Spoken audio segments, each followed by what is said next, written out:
That night is burned into my memory, not because of what was said, but because of what it made me realize. It was a Friday evening. My wife, Sophia, had invited a few of her colleagues and friends over for dinner. She worked in a big marketing firm, surrounded by confident, loud people who loved showing off their achievements. I was quieter by nature, the kind of man who believed success didn't need to be shouted from rooftops. Sophia used to love that about me, or at least she said she did. But somewhere along the way, that admiration turned into something else. Maybe she started comparing. Maybe she began to feel like I wasn't enough. Dinner started well. The guests laughed, drank wine, shared stories about their careers, travel, and promotions. I smiled, listening, joining in when I could. Then one of them, a guy named Derek, looked at me and asked, "So, Daniel, what do you do?"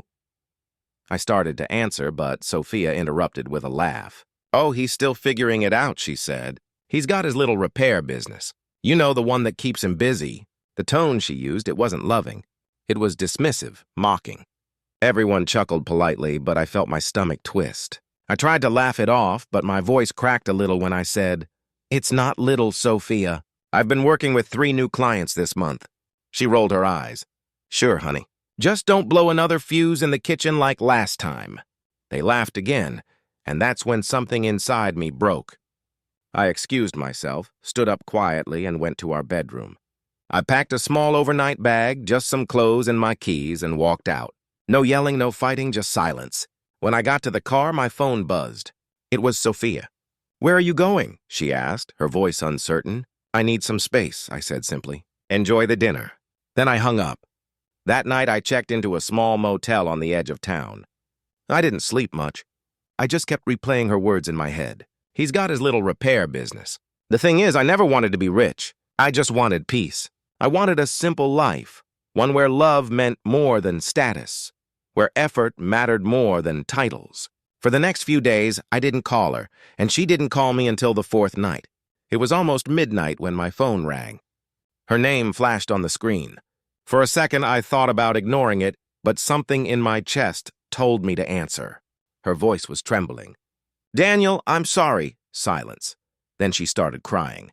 "I shouldn't have said those things. I don't even know why I did. I just got caught up trying to impress everyone. They all talk about their perfect husbands, their fancy lives, and I just wanted to fit in." I finished quietly. "Yes," she whispered. "But I ended up losing myself, and maybe you." I didn't say anything for a long time. The sound of her crying on the other end hit me harder than her words that night. Finally, I said, "Sophia, I didn't marry you for your image. I married you because you used to see me for who I was, not what I earned." "I still do," she said softly. "I was just stupid.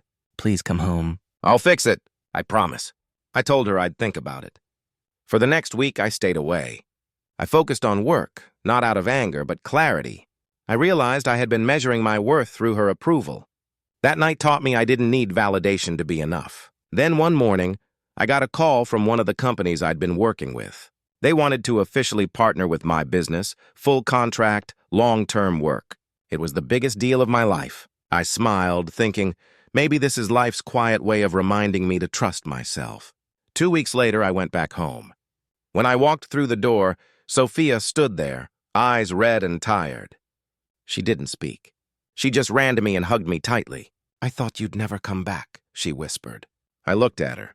"I didn't come back because of what you said, Sophia. I came back because I believe people can learn from what they break. We didn't fix things overnight, but we started small, honest conversations, counseling, respect."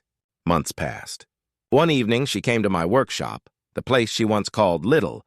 She watched me fix an old generator for a client, quietly observing every move. When I finished, she walked up to me, eyes glistening.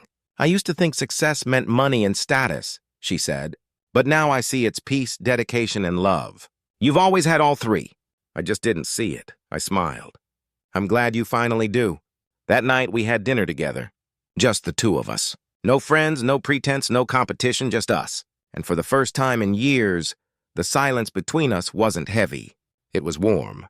Now, when I think back to that night she embarrassed me, I don't feel anger anymore. I feel gratitude, because sometimes it takes being broken in front of others to remind you who you really are and what kind of love you deserve. Sophia and I still have our ups and downs, But she never mocks me again.